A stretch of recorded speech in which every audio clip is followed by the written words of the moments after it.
All the other stuff is just dragging files around on a computer. The real stuff is like understanding your audience and saying something that other people aren't saying and being poignant. That's Eric Doty. He's the head of content at Doc, a fast-growing startup that is simplifying the sales and onboarding process with collaborative customer workspaces. He came into the company of October of 2022, and by October of 2023, he launched a podcast, started a newsletter, and grew the blog's traffic by over 200%, all as a content team of one. If you've done it 5 times or you're doing it 5 times a month, then it's probably worth automating. In this episode, you'll learn how to get great work out of freelance writers, finding the balance between quality and efficiency, the impact automation can have on every level of your content operation, and how to find opportunities to include automation in your business. I'm Tommy Walker, my guest is Eric Doty, and this is The Cutting Room.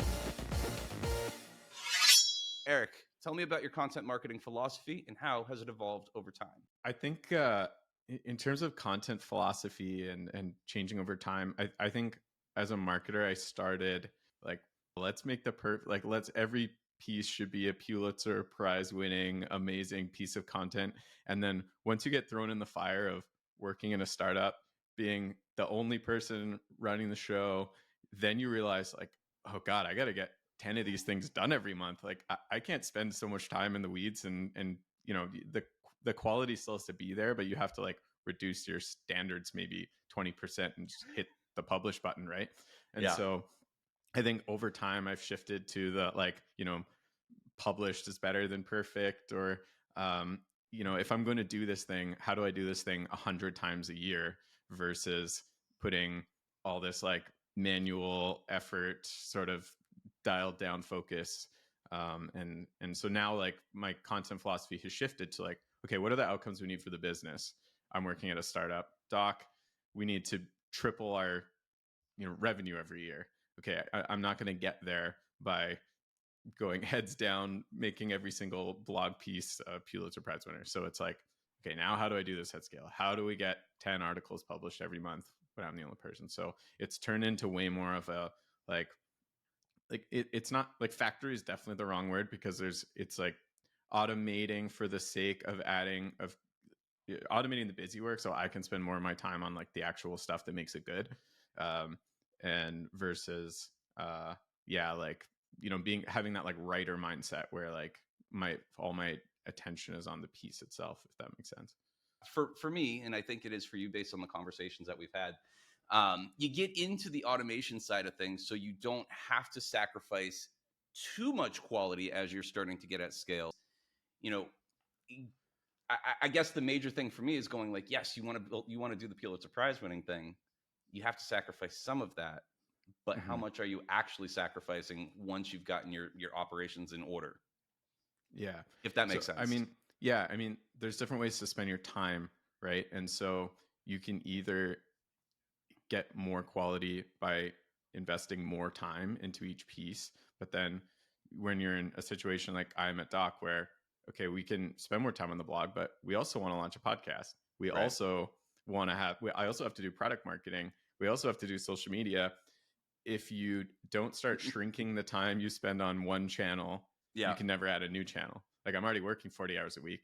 So how do we keep a level of quality? Like let's say we've set a bar that this is how good each piece is going to be. The only way to reduce the time spent on the blog is to look for bottlenecks where we can either add an automation or bring in a different person, like an additional outside help that can like help me reduce my own bottlenecks, right? And so I think the philosophy there is reduce all the manual efforts, like creating a Google Doc, creating the folder that the Google Doc goes in, linking that Google Doc to the record in your project management tool, et cetera, et cetera. If you can get rid of all that, then I have an extra 15 minutes to spend on the brief. And then I can really infuse like Doc subject matter expertise, my subject matter expertise, you know, use my human brain to go, oh yeah, we actually had a really good piece on this 6 months ago that you can actually just steal a lot of the ideas from because it's a similar topic. And then the writer has like much more chance of succeeding, right? So it's like taking out all this busy work to free up your time and your brain realistically for like the thinky stuff. I want to So there's something that always comes up with the idea of, because we've heard this on the show. We had Lauren Finaro on not too long ago, and Hmm. that's what she was saying too, is that her philosophy is sort of, it's published is better than perfect and all of that. Um, I want to emphasize the point, right? Because it's really easy for us to get rid of, like, or to forget that we work on our skills to make sure that our low bar is higher than a lot of high bars out there. And the work that you do over on the doc blog and just the stuff that you put out in general, right? The stuff I see on LinkedIn, the stuff on the podcast, like, it's all of a really high caliber of work, right? How much of your career where you say you were focused on producing the highest quality caliber of stuff possible, and then when you had to pull that back, like, yeah, I guess that's the Yeah, no, question. that's a really good question. And I think so when you're at the individual contributor level, right? When you're the writer, when you're the SEO person, when you're the um, when you're tasked with your content specialist or whatever that role is, um, and I'm also a freelancer, so I do writing for clients where like I'm doing it less now, but I used to do a lot of freelance blogging where your only job is like do a really good job at this, right? Make a really excellent piece. All those other constraints Yeah. of running a business, of being in a business aren't there. You just have like a narrow focus. So I think you're exactly right. By doing all those, by being an individual contributor for so long, and percentage of my career, honestly, until a couple years ago, when I got thrown into one of these like one person content jobs, where it's easy to look on the outside. You look at a company's website and you're like, this copy could be 10% better, and then you actually get in the job and you're like, we have a homepage. We don't need to do the homepage again. Uh, There's a you know, reason. yeah.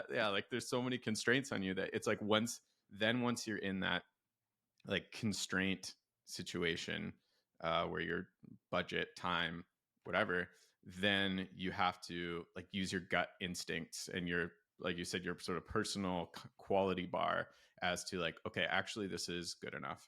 I was telling you before the show, like at Doc, our target audience is like sales leaders, so Yep. like VPs of sales, CROs. And so if we weren't hitting a certain quality bar and we were just pumping out like garbage SEO content that ranked really well, but the piece didn't speak to anything, then I wouldn't be accomplishing anything. So you have to remember that at all times. And like this content still has to move somebody, or it still has to achieve its goal, whatever that goal is that we want people to do with it. So you but then you need that like internal taste or like gut feel of what good enough Yep. looks like.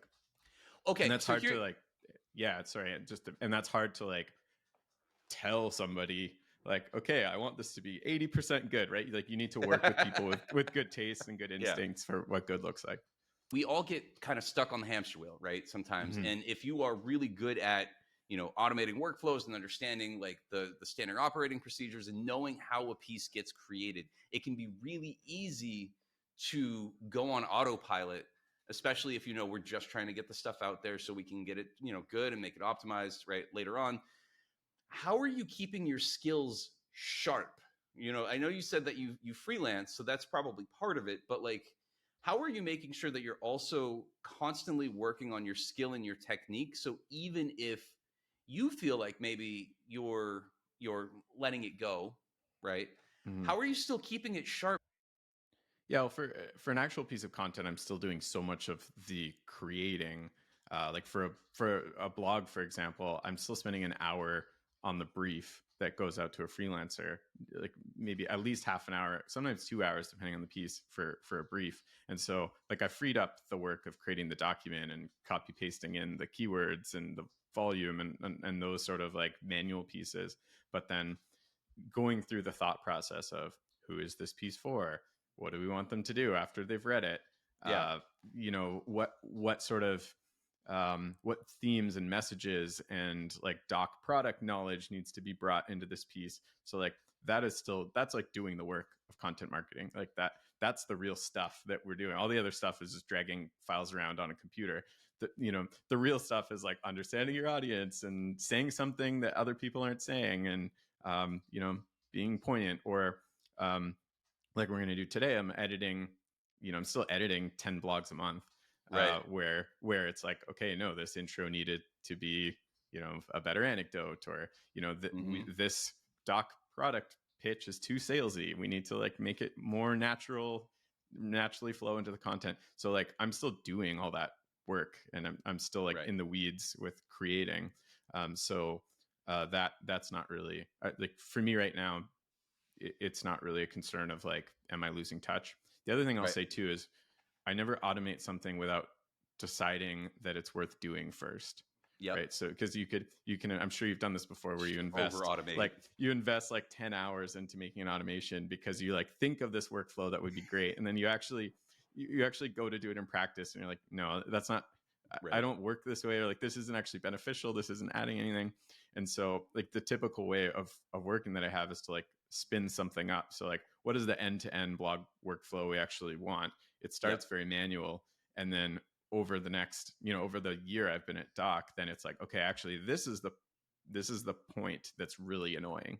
Yeah. How do I automate this? Or like, I'm sending out 20 emails a month for just assigning briefs. Like, okay, that's an easy automation. Let's do that. The point I'm making is that like you can get into this like over automation mode, but the work it starts with the actual work. Like you have to decide like what work do we actually want to be doing. Same with like tooling, right? Like you don't bring in a tool because you saw it and it looks cool. You like bring in a tool because you have a pain and you need to solve it. And so like the work starts very manual, and then you bring in pieces to make it better. How are you identifying those places where you do automate? Yeah. I mean, part of it is like what feels annoying. Like what is it that every time I'm going to do it that it feels like I get dread thinking about it. um the, the other part is like what just happens in big enough numbers. Like I got the advice once of like, if you're doing something 5 times, if you've done it 5 times or you're doing it 5 times a month, then it's probably worth automating. So you just sort of need this like mental heuristic of like, you know what, I'm doing this one thing all the time. How do I at least shave some time off for myself? And some things can be automated, and then some things actually just take people. Like I Yep. said, for example, um, going from our like a Google Doc to the CMS like Webflow, I could spend a lot of time trying to fidget with that, but I found it was easier just to like hire someone to copy paste, Yeah. bring it into Google Docs and just do all the links. They still need to do internal linking and all this stuff. Like that was just too difficult to automate, and that was like a big engineering problem to solve. So like, you know what, you can just throw a person at that for however many dollars an hour, fine, right? Like it's solved now. Um, Otherwise, it's like, yeah, I mean, it feels like, or another way of thinking about it is like, am I adding value here that personally, like with my skill set? So, what am I really good at? Like, I guess thought leadership, content, uh, editing, things like that. So those steps I'm happy to keep. Like, I don't Yeah. outsource any editing to Chat GPT, just because like I'm good You at like that it too stuff. I can much. do it quickly and I like it. Yeah. Versus, yeah, dragging files around on a computer. I'm not adding anything that someone else or like an automation can add. So it's also this like your personal skill. Yeah. Yeah. For me, it's always been this matter of going like, what are the choke points? What are the things where, you know, if it is left up to me, where is the whole thing going to go sideways, right? So like following up for emails is one where, follow-up emails are terrible. We go to book a guest and then I like forget to say like, oh, hey, we should do these things. And then as far as like content production goes, I do this with a lot of my clients, right? Where are we trying to bring other people into the process too, right? So you have some stuff, if we're talking about from ideation to publication, you've got these parts of your process where, it's like, okay, now it's time, the brief is created, now it's time to send it to a freelancer. Are you copying and pasting the brief every single time, or right? Walk us through that. So you've created the brief, and now walk us through the process from ideation to publication. But then, if you can, give us our little touch points of what you have automated along the way. Okay. Yeah. Great question. Big question. So I think part of ideation is like idea capture when when the ideas actually come to you. because Yeah. like I don't tend to sit down once a month and be like, okay, I'm going to spend 3 hours ideating. Like, no, that's not how it works. you Right. you just have random ideas when we're on a podcast together. I'm like, oh crap, great idea, and I'm gonna like, some people write down a notepad, but when I write things down on a notepad, that notepad somehow disappears.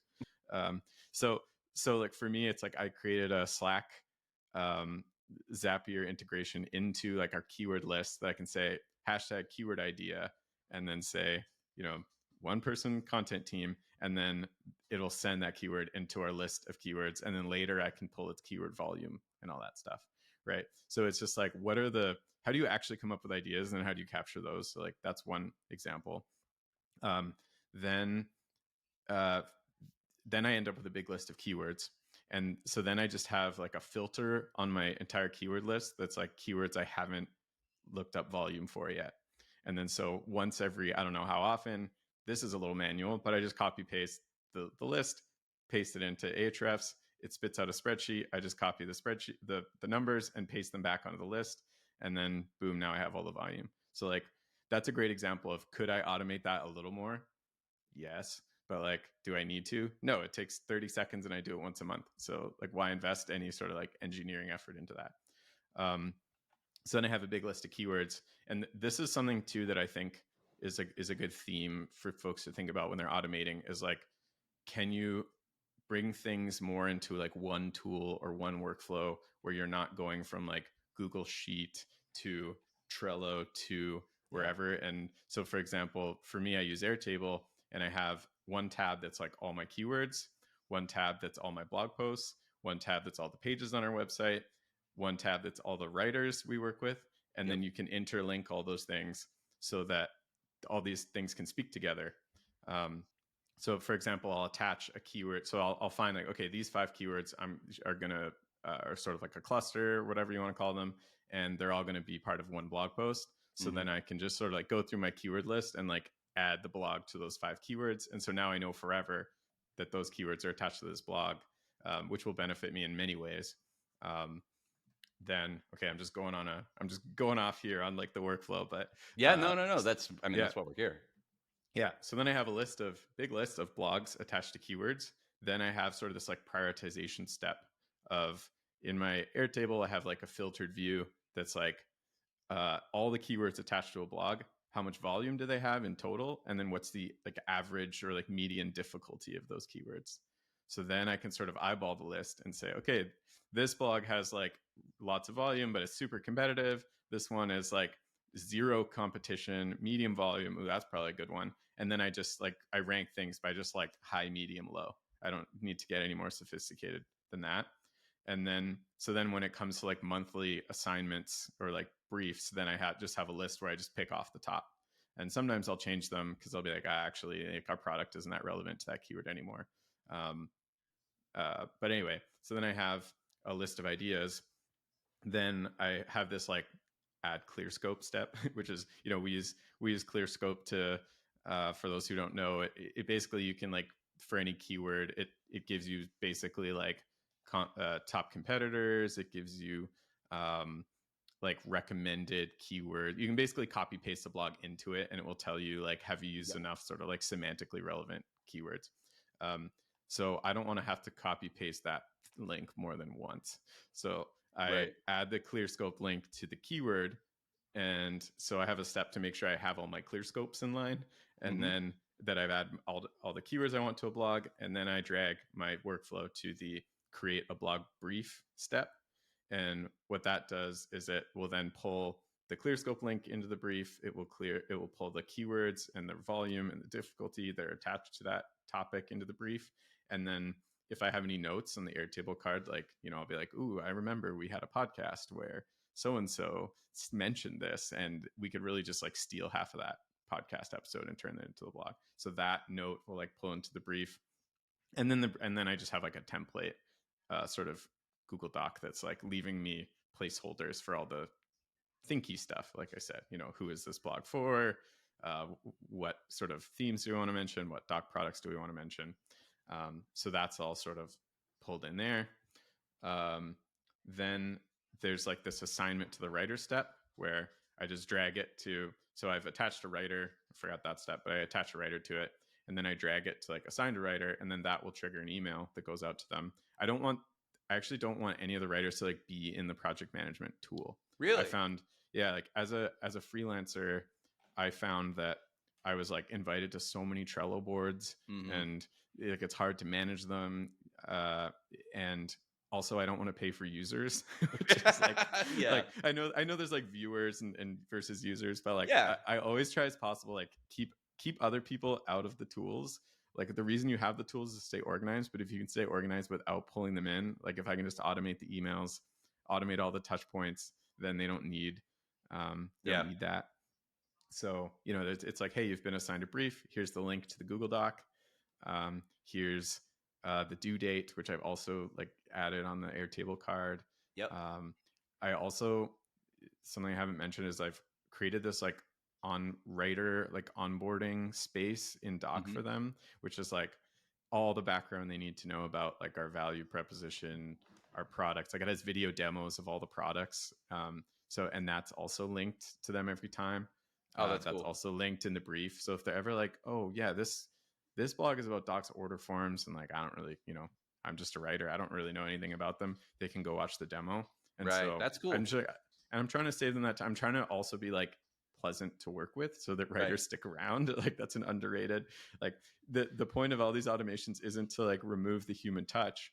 It's to like help each other's workflow, and like Do the I work. want to be a good client, right? Yeah. And so yeah. That's where, so when I got started, it was kind of that. So there's this like philosophical point, and because I teach a course on automation. The whole idea is to not have to bring people to the tools, but bring the information to where people already are. So like for me, my three primary, maybe four touch points with people, is if I don't have to have them living in Airtable, but I can have the Airtable information hit them up either on Slack or on email where they're already spending their time, and they Mm-hmm. only have to go there whenever they need to. Cool. If they don't ever want to go there, then it's like, yeah, just send them a link to, the brief or whatever it is that needs to be reviewed. And then, and if they want to do some sort of approval process in Slack, right?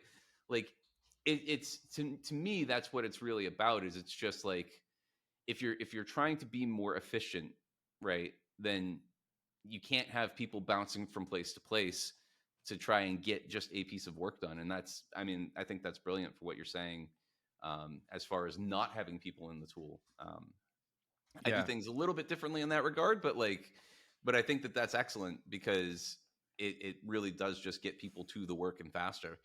We do have a question here from Laurel. Says, how would you recommend getting started with some of these processes on Airtable? How did you develop them all from scratch? Okay, two parts to that. So there's one is what I talked about before, like what do you actually want the content workflow to be? Yeah. Like end to end, regardless of automations. Just what do you want your process to be? Did I invent the entire blog workflow from scratch? No, like there's a nice way of doing things. As a freelancer, I got exposed to lots of companies' ways of Right. doing things, which was when people ask me like, why do you freelance? Part of it was like the education in it of just seeing, I got to work with 15 different content managers and see how they organize the process. And it was just really nice exposure to like lots of different ways of doing things and then picking one. So part of it just starts with like having a workflow you want to achieve. And then I like never sat down and watched an Airtable course or anything. I'm just like a learning by doing. And I think with Taker. all these things, yeah, it's like attack it with a problem. Yeah. So rather than trying to boil the ocean and being like, I'm going to automate my whole workflow, it's like, no, what's the most annoying thing? And start with that. And then you just Google like Airtable create Google Doc. Like Right. perfect. There's the article, right? So it's like you don't. I think it's intimidating to start, but when you attack it with like a particular problem you're just trying to solve, and then sometimes you might find you can't do it in Airtable, and then you need Zapier or something.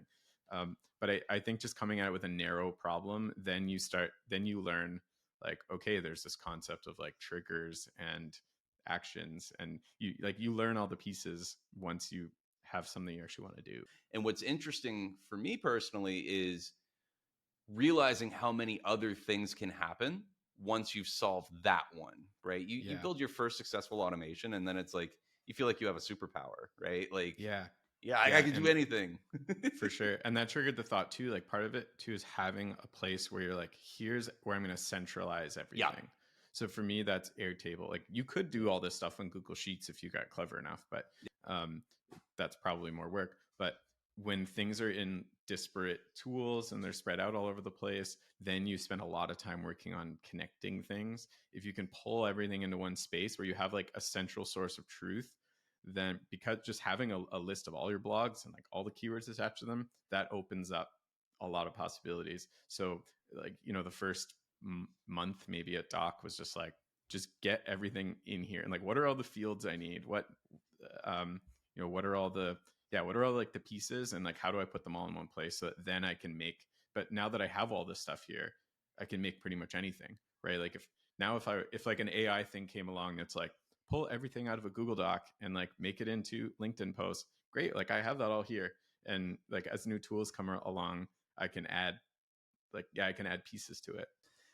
I think the thing that I've learned from people is that it's hard to conceptualize what even can be done.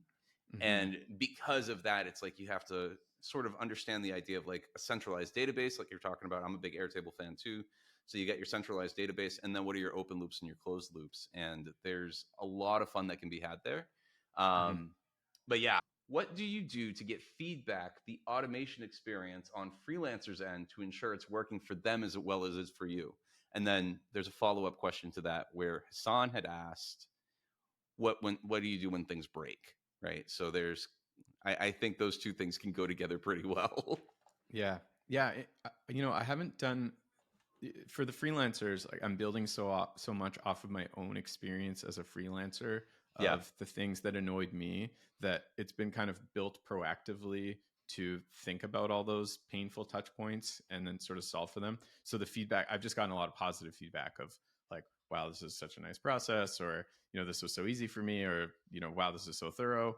um, I haven't, and then we haven't had like freelancers churn, um, which is like sort of my measure of like, am I pleasant enough to work with, right? Like, are we're paying enough and I'm not annoying. Like that's the two. If you think about like having a client, like I'm checking those two boxes.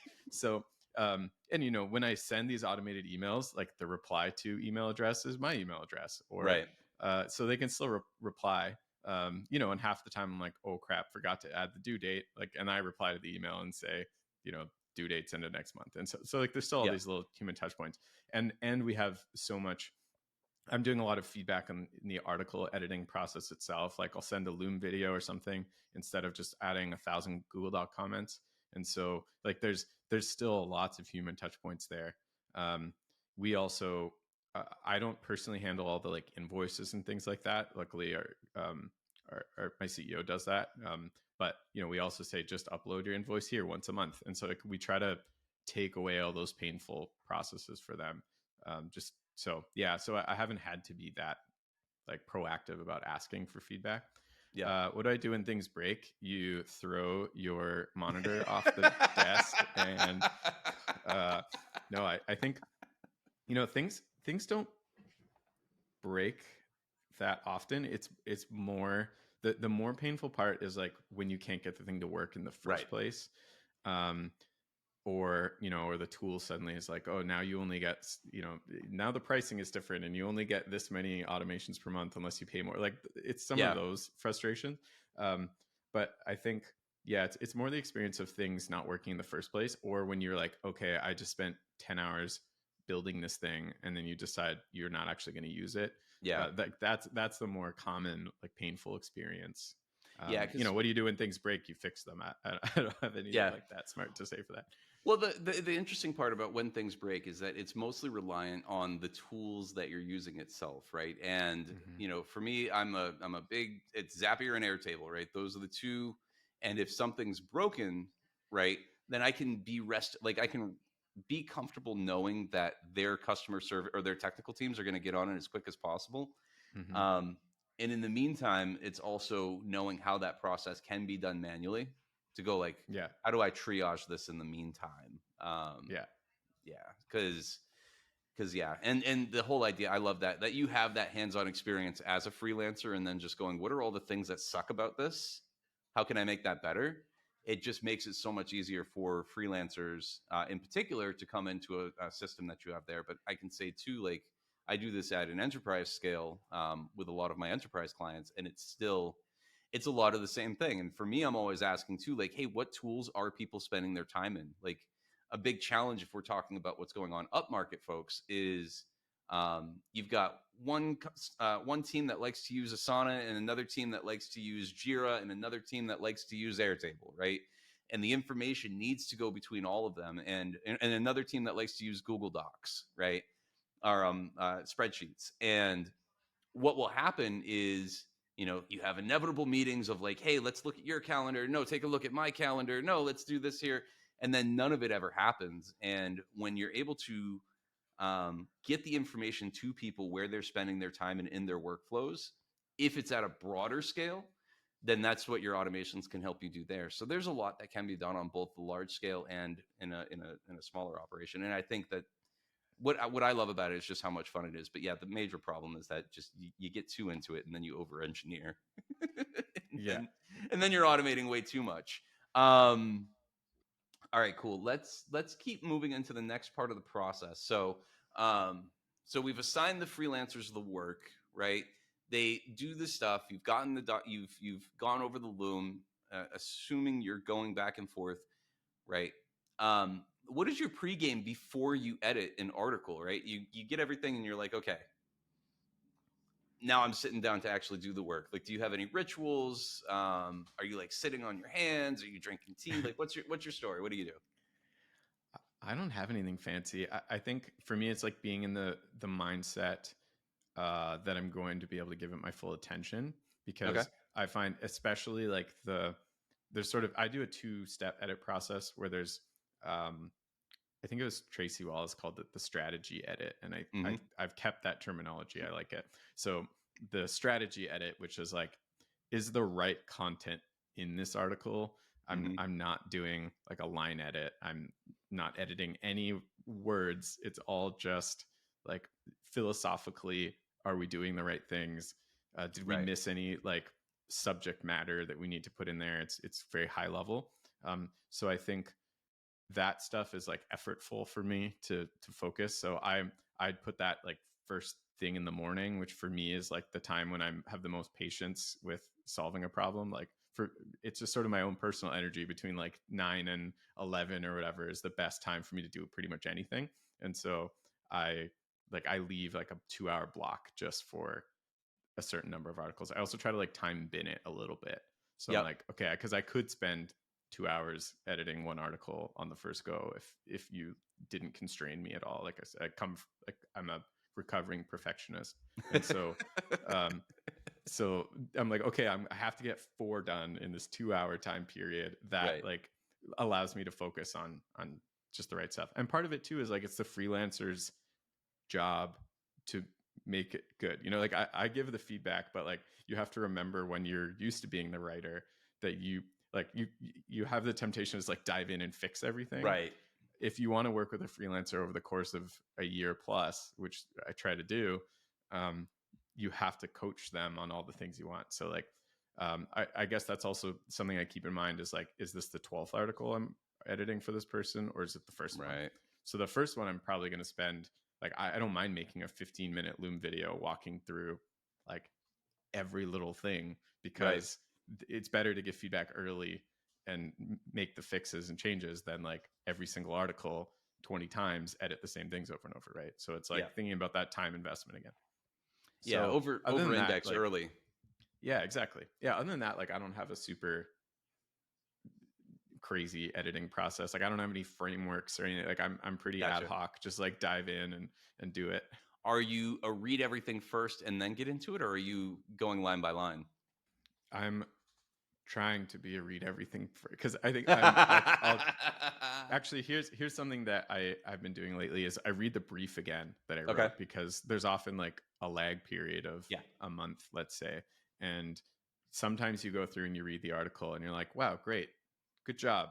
and then I go back and read the brief. I'm like, oh wait, no, there's like this super important stuff we need to say about our product that you didn't say, and that was in the brief. So before I do that first sort of strategy edit, I remind myself on sort of the requirements for the piece, and before I go in, they didn't read Yeah. it all the way through, because I don't want to have to say, oh, you should have talked about this, and then scroll down 4 paragraphs and it's there, which is like the most common thing that I waste time on when I'm Yep. editing. So I read it through all the way.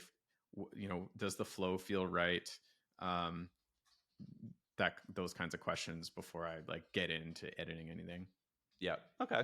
All right. Cool. Yeah. I'm a read it all line by line, and then I'm like four or five paragraphs down. I'm like, you should say this, and then it's like, nope, you actually do address it later on, and I'm like, no, you got to actually bring that back. Yeah. Anyways. Cool. Yeah. Well, we're at the midpoint of the show. We're actually a little over the midpoint of the show, but we're gonna take a break real quick here to I'll show you what's going on with Ahrefs Webmaster Tools, and then we'll be back with the edit. While we wait for the edit, let me tell you a little bit about Ahrefs Webmaster Tools. Now, when I started the Content Studio, Ahrefs was the first tool that I bought, and this will give you a taste of why. There are 2 parts to Ahrefs Webmaster Tools: Site Audit and Site Explorer. Site Audit scans up to 5,000 pages per month and searches for over 100 predefined issues that could hurt your site's rankings. Once the audit's finished, you'll see your website's health score, a breakdown of the top issues, and how many URLs are affected. And if you need a refresher on what these issues are, they make it easy to see what it is and tell you how to fix it. To see which pages are affected by an issue, click on the number beside it, and you'll get a full list of URLs which you can then export and fix. They even made it easy to look at each category of issue with these super handy links in the sidebar. So if you want to see on-page issues, click over here, and now you've got a nice summarized report of things like word counts, title tags, and meta descriptions. You can also click on the Issues tab to see a list of issues labeled by importance so you can prioritize appropriately. The second part of Webmaster Tools is Site Explorer, which gives you a look into your backlink and search traffic data. Starting on Site Explorer's overview page, you can see top-level metrics for your website like domain rating, total backlinks, total referring domains, and the number of keywords your site ranks for, and your estimated search traffic. And right below that is an interactive graph that shows you how fast you're acquiring backlinks from unique websites, which is a good indicator of your site's popularity. In this report, you'll see useful things like the website and page authority metrics of the linking page, and the number of referring domains it has, the estimated search traffic to that page, and the context of the link, which is all super convenient.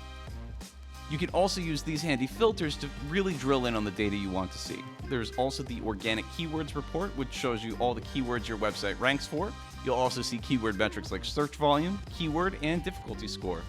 You can also see the top content on your site based on their popularity on these social networks. This only scratches the surface of what Webmaster Tools is capable of doing, and you can do this absolutely free. All you have to do is go to ahrefs.com/AWT and verify your site within just a few clicks. All right, let's jump back into the edit.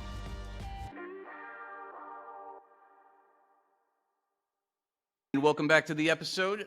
Thank you so much for checking out the Ahrefs Webmaster Tools.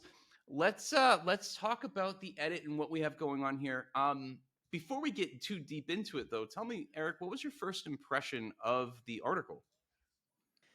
Yeah, the article has an identity crisis, or it's having like an existential crisis. And my first thought was actually whoever wrote the article was set up to fail from the beginning, because the purpose is super unclear. They're the audience, who it's for, is super unclear. The scope of the article is challenging, and then like the point, like what are you trying to make the reader do, is also ill-defined or not defined. So like those are the 3 most important pieces that as a content lead I would want to set the writer up with. Like, here are the 3 most important things, and none of those are reflected. So I feel like from the beginning this person was doomed to fail with the piece. Yeah, it was something that I've been sort of thinking about when I work with clients now on certain things, where it's like, what's the center of gravity on this particular piece, and what is it all supposed to be revolving around? And the idea of effective ways to automate and grow your business, that sounds really good. It has a really great promise in the headline, but then in this particular piece, which, folks, you should be able to access it if you go ahead and click on the link in the chat here. Once you're, as you get into it, you realize that it's talking about small businesses and then e-commerce businesses, and that, like, it's really, there's a lot going on there. So all right, let's dig into the very first part here. So overall, your article feedback: who is this for? Content is unfocused, no clear goal. When you're thinking about assigning a piece like this, right, how are you thinking about that from the very outset? Yeah, so it starts with our product, right? Like who at Doc, like who do we want to appeal to? Who's our target buyer? For us, it's been a little bit of a learning curve, but we've learned it has to be the sales leadership. It has to be, if we're talking sales content, if it's onboarding content, it's onboarding leadership. So everything we write is aimed towards the leader. So it's like, what are the challenges of leading a sales team? And so for this article, effective ways to automate and grow your business, like, is it for the founder of a small business? Is it for the CEO of a startup? Is it for a sales leader? Is it like, there's so many possible, that it's a bit of like a boiling the ocean question again. And so if I were assigning this article, I would really narrow that down for the writer, because if you're this topic, if you're writing for everybody, you're kind of writing for nobody, right? Right. So I would clarify, yeah, okay, this topic could apply to anybody, but because our perspective at Doc is on sales leaders, we're going to just focus on sales leaders. So it's going to be, I would actually say, like 20 effective ways for sales leaders to automate, Right. and grow the business, right? Like I would just make that clear and like right in the title, and just make that like the core focus of the article. Otherwise, like, grow your business is like, is it an enterprise business? Is it a small business? Those are such different problems to solve that you Right. can't solve that in an article like that's 3,000 words. So just like narrowing the focus would take it a really long way. Also, like, automate and grow your business are two different questions. Yeah. Like, grow your business is anything that's just running a business. But if we can get into automations that will grow your business or whatever, then let's just focus. The whole article should be about automation. And as I sort of get down to the feedback in the article itself, like, there are steps that are not automation. It's just like good business practice, which, Right. like, I don't think we need to say here. Like, there's something else, someone else somewhere else will solve that problem. We don't have to do it all in this article. Right. Right. And I think also when you think about, like, we've talked a lot about automation today and the kind of questions we've worked through when we're talking about automations in business, like, what would actually be helpful for the reader in the state of mind of like, okay, I would love some automations. They're already sort of like shopping mentally for automations.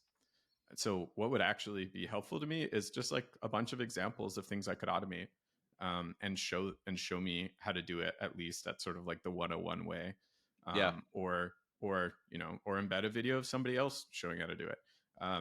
And this piece doesn't get into the weeds enough. It's sort of like, here are some, like, concepts of automation, or like the areas of automation you could think about, but then doesn't give me the next step of like, okay, how do I start? Right? Like the question that was in the comments earlier, like, okay, how do you actually get started with this? That's what you have to answer. And this piece never gets there with any of the content. Yeah, it's that logical structuring of the thoughts in general, right? So if we're talking about 20 effective ways to automate and grow your business, let's say I did click on that in the first place. The question I might have, and this is something that would have to be addressed in the brief, the question that I might have is going like, okay, well, what even can I automate, right? It's the question that came up in the comments here. And then it's like, well, how do you think about that first and then get into the ways? Because when you get into here, the first step, right? First thing that they tell you is set up automated email campaigns. Yeah. What was your feedback here? Okay, my feedback. Well, at this point in particular, I didn't get into, the point, but I think my feedback higher up too is like, what would be nice for the reader is to like reduce some effort for them of like this sort of overwhelming topic. Yeah. So how can we add a layer of structure to this that simplifies it? So it's like, the first article or the first section might actually be more like you just said, of like how to think about automation, like to get started. Like what are um, what mindset should you take, or like sort of easing into it a little bit rather than just getting into like 20 tactics, or like, Yeah. okay, if you do want to address a wider audience, you can sort of like try to match the audience to their um, sort of their level of understanding of like, uh, okay, if you're a small business and you're in this state, here are some easy things you could automate first.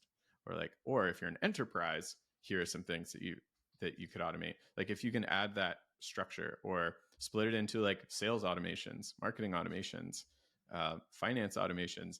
Like if you added some layer rather than just being like 20 tips that are like super unrelated to each other, you can reduce that like mental effort, and then you're really helping the reader, um, by giving them some structure that they need to solve this problem. I want you to talk about that a little bit more on the layering aspect of it, because you put that in there, and I thought that was great because I knew where you were getting at with that. But you had said in your comments on here that it was kind of flat.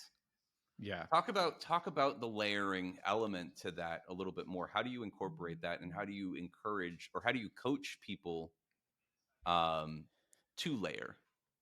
Yeah. So um, I'll give another article example just because it's a really easy one to add layering to, is like software lists. It's like 20 tools, the 20 best sales proposal tools. And then people will just have like number one is their company. And then the 19 others are just 19 other tools. But like, you're not adding any value for the reader by doing that they couldn't just get going to like G2 reviews and going down the list. So what could you do to like A, help them, and B, sort of like influence them a little bit to going to your tool rather than just making it number one, is like, okay, here's the 5 best tools if you are an enterprise sized company. Here are the 5 best in this category if you're a small business. And then having like that layer of analysis like baked into the structure of the article. So that's like an easy example. So for this case, it would be like, maybe a structure could be like 101, like easy automations to start with. And then you get like more advanced as the article goes, so that you can also, for the person who isn't 101, can gain some value out of the article too. That's Yeah. one way. Another way, like I just mentioned, is like you could break it down by department or like function. Um, the other option is you could have a section on tools specifically, because this article, the whole way through, it's like tip, it's sort of like, here's a tactic, and then it like maybe mentions tools, and then it moves on. But if you had sort of like a section on tools and then a section on tips, that might, like, I don't know, that might make it easier. Yeah. Yeah. Okay. I'm looking at the piece again, and we are point number 2, right? And this happens quite a bit throughout this piece too. Point number 2 in here is to create standard operating procedures. And you say, this isn't an example of automation. That actually happens Yeah. a few times throughout this piece. Um, as a lead, how would you get somebody who might not be familiar with automations, because it feels like maybe this was a freelance assignment, somebody who doesn't have a whole lot of experience actually doing the work, which happens, it's true, right? Not everybody's experienced with everything. How would you encourage that person to separate those two ideas, right? Like, Yeah. So when I'm writing the brief, part of what I do in the sort of description of the topic is, so I say what the piece will be about, and then I also talk about what the piece won't be about. mm, So we will talk about automations, but we will not talk about like general practices that are about scaling a business, right? right. Unless they have like an automation piece. It's sometimes hard to anticipate that. One way I work through that sort of mental problem is I do look at the top ranking articles. And so I say, okay, we don't want to do what this one does here, where they get into this stuff. That's not relevant. We do want to do this stuff. So helping the right, because if you just give the writer like a keyword, which it feels like this person got 20 ways to automate and grow a business and just got told to go, which is Yeah. an impossible problem to solve. And so they talked about things like develop standard operating procedures. Great advice for, taking a business from sort of startup to scale up, but not an automation. And if I'm the reader and I'm going through this and I just want automation inspiration, when I get to point 2 out of 20 and the second one isn't an automation, that's like bounce city, right? Yeah. So staying focused on like as narrowly as possible on the topic is you got to do it.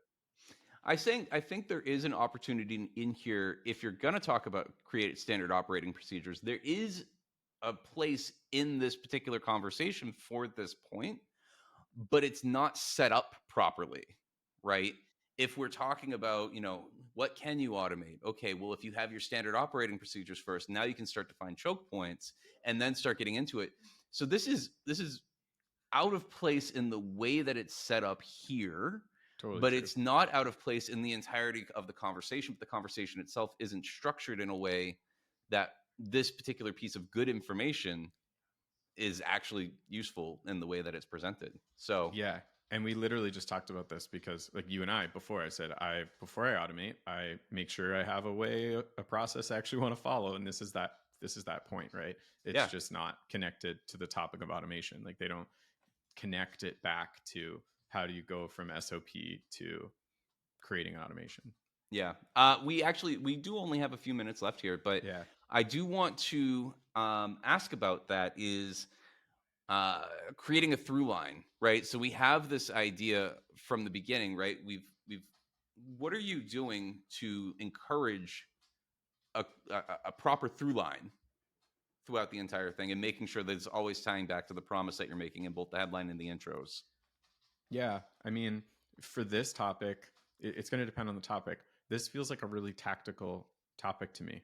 Yeah. So, the through line, first of all, you have to remember what's the goal of the piece for the company. So, if I'm the business that wrote this, like what is my actual tool, and how do I showcase that in the best light? And then how do you structure the article in such a way that you can do that and then also cover a bunch of other automations maybe that your tool doesn't do?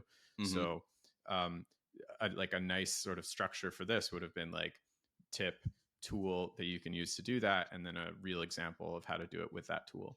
And that can provide that sort of automation inspiration. And then, hey, if tip number one is like use my product, great, and it's actually presented well, then maybe you'll get people to sign up.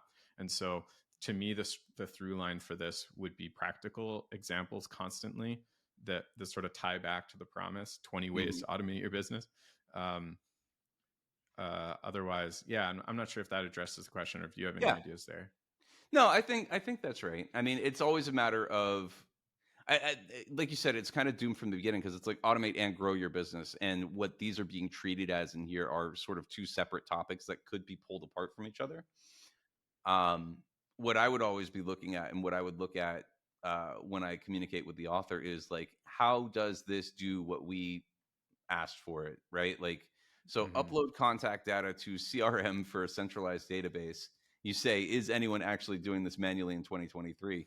Like, no, probably not. And if that's something that we even need to talk about when it comes to automation, and if it is, then how is that also delivering on the promise of growing your business, right? What Yeah, what are or what time are you freeing up? What thing like, what's the yeah, benefit of the thing? or here, like if the goal is to mention CRM, which I think that was the goal of this piece, is then like show me some examples of CRM and like assume. I think this is another thing that I always give feedback on is like assume a level of intelligence from your Yeah, reader that like you don't have to define. If someone doesn't know what a CRM is and they're running a business, like they're in big trouble. Like people right. know what it is, right? You don't have to like convince me on the category. Like it's established in the market. Like instead, Yeah, just show me some cool things that your CRM can do that I didn't think of that would inspire me to use it, right? yeah. Like that's more of um the goal here is like, yeah, so don't say like a customer relationship manager is like, just be like, oh, here's my cool CRM. Once you Right. have it, here's what it unlocks for you. Right. And if they don't know what that is, then send them to a different piece, right? Yeah, Like, then link that keyword to your what is a CRM yeah. piece. All right, cool. We only have a few minutes left here. So I want to take a step out and say if you could leave us with any sort of parting wisdom, um, anything that sort of encapsulates what we've talked about here, what's that going to be? And then we'll sign off. Yeah, I mean, I think this sounds really like tech bro-y, but like automation is a mindset, man. Like it, it's like once you start thinking that way, it's hard to stop. And like part of your goal as like a marketer, especially someone who's aspiring to be a leader, is or is a leader. It's like, how do you um, like delegate yourself out of the process? And so an automation is one of those ways to deal with that. And it's a transferable skill that you can take to any company, right? Like I can plug and play these skills into any startup, and the content might look different, the audience might look different, the subject matter expertise, etc., but like the process behind it, the engine behind, is going to be the same. Like we still need to produce blogs, etc. And then as technology changes, great, as long as like, so you have the skill set and the mindset of like, how do I automate this to scale myself up and to make myself like valuable to my company, like 2-3 times what my salary is, right? Like if I can do the work of 2-3 marketers, I'm so valuable, right? So that's the way I try to think of it. It's like career protection, good for the company. It's like win-win for everybody. Ronnie says, I need that mindset. I am always in awe of what Tommy and Eric can do. Well, Ronnie, if we ever get this masterclass going together, you'll have to show up, and we can work with you on that. Cool. Well, thank you so much, Eric, for coming on. I really appreciate you taking the time this afternoon. If anybody wants to get access to the article that Eric has edited, go to thecontentstudio.com/the vault. And you can get access to this article and all of the other articles that have been edited on the show. Also, if you would like to join the Studio Insider newsletter, that is a newsletter that we are sending out once a week that has my own personal thoughts, roundups from content that's around the web, features from other people in the Studio Insider community, and a number of other things. You can go there at thecontentstudio.com/Studio Insider and get access there. And that's really going to be it. Thank you so much for coming, joining us live, and participating in the chat. And have a great rest of the day, everyone.